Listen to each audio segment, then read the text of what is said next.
Installing a power supply key.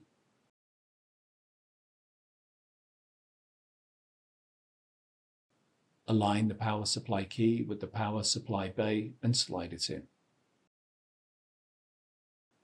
Secure the power supply key with a screw.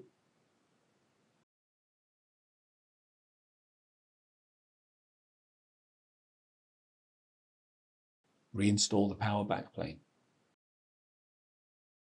Reinstall the rear top cover.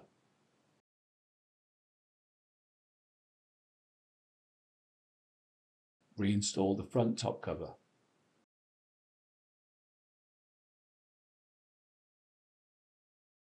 Reinstall the power supply unit.